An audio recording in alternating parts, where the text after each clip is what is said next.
We have gathered today in the love and friendship to celebrate family and this beautiful love life that they're building together. Today they celebrate with you the love that they have discovered in each other. They thank you for the support of their decision to come together to continue this life's journey as husband and wife. They are honored to have you here to share on this special day. Marriage is a promise of companionship, of having someone to share all of life's experiences with. Marriage does not promise that there will not be any rough times, just the assurance that there will always be someone who cares and will help you through to the better times. Marriage is the joining of two people who share the promise that only marriage can make, to share the sunshine and the shadows, and to experience a richer, more fulfilling life because of it.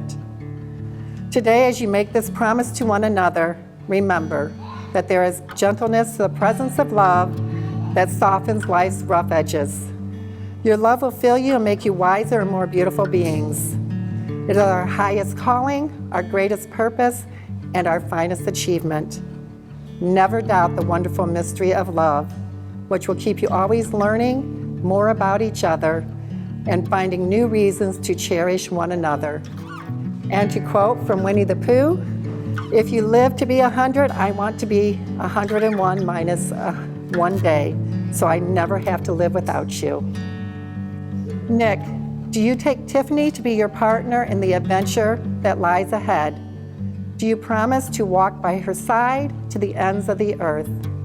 Do you love, encourage, and support her in every endeavor? Do you commit to opening yourself up completely to her and share with her your entire being, to share her laughter as well as her tears? Do you take Tiffany as your wife for now until the end of time? I do. Everett, could you bring the ring, please?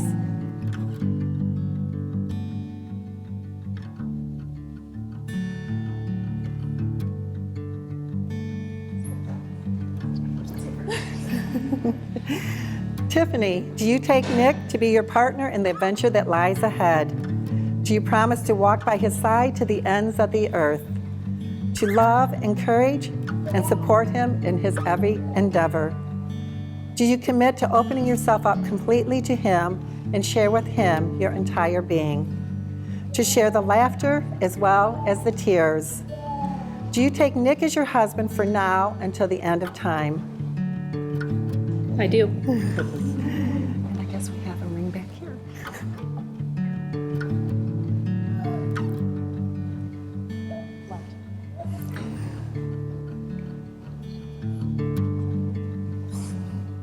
Nick and Tiffany, before God, your family and friends, we have witnessed your vows of marriage and your exchange of rings. Your family and friends have witnessed this love between you for a long time.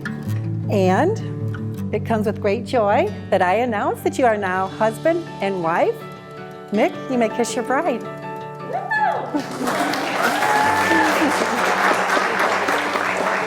I present to you Mr. and Mrs. Steve.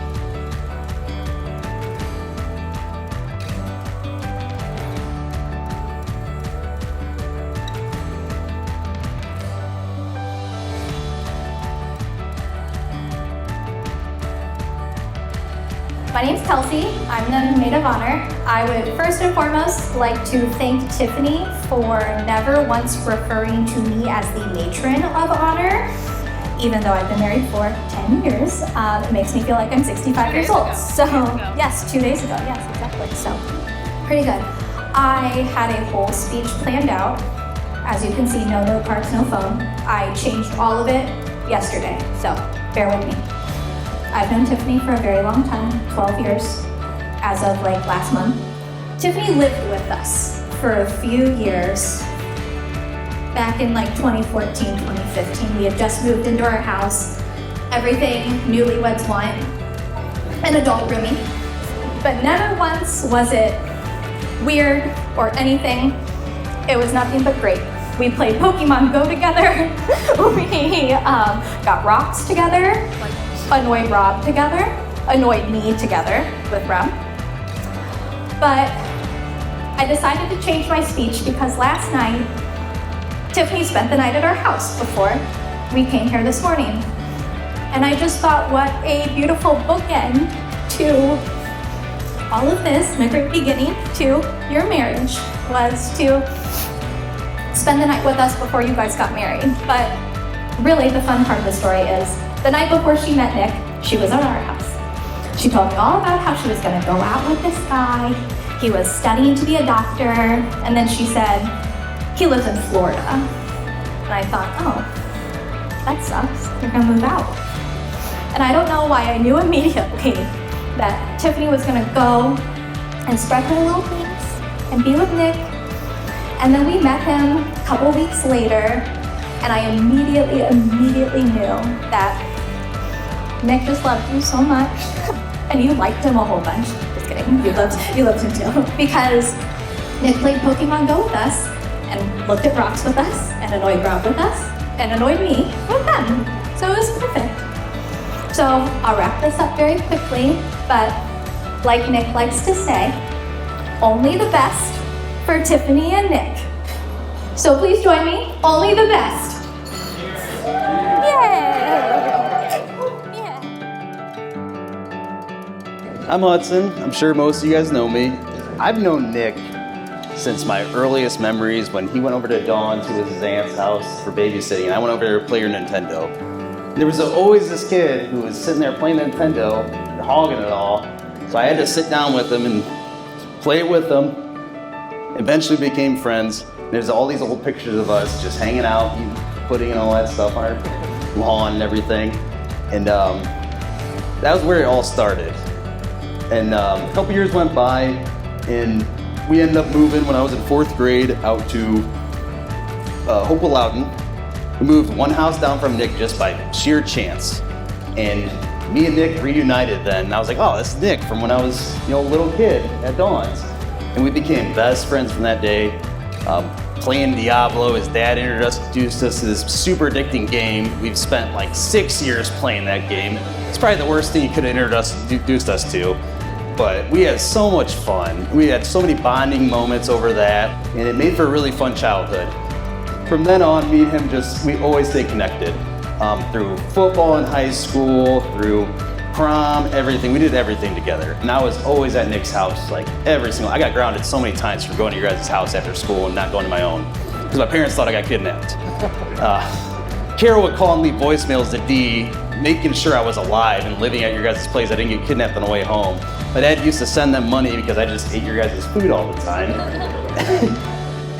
It's very rare for someone to have a friend that long in their life, I realize as I get older. Someone you knew when you were 3 years old and you're still best friends till you're 31, 32.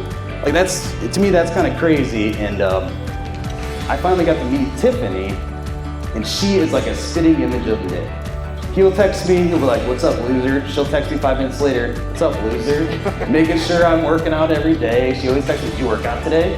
I'm like, maybe. She's like, you didn't work out. I was like, yeah, you're right. But she is the perfect girl for Nick. She likes the same things as him, she plays video games with him. The only thing they do differently, Nick hates working out, she works out all the time. He'd rather play video games. That is the only thing I've seen. She is the perfect girl for him. And I hope you guys have a long-lasting marriage. I know Nick, he's the most reliable guy you'll ever meet in your world, and you know that. He said he was gonna be a doctor when he was like in 7th grade, he became a doctor. So like he does what he says he's gonna do, and if he's gonna say he's gonna be a good husband to you, he's gonna be a great husband to you. He'll just procrastinate a little bit. I mean, you might not be able to get him off the games every now and then, but that's nothing against you, he's addicted, so. So I'd like everyone to raise your glasses and a toast to Nick and Tiffany's marriage. There you go. All right, we're good. Dude, take your glasses, let's go.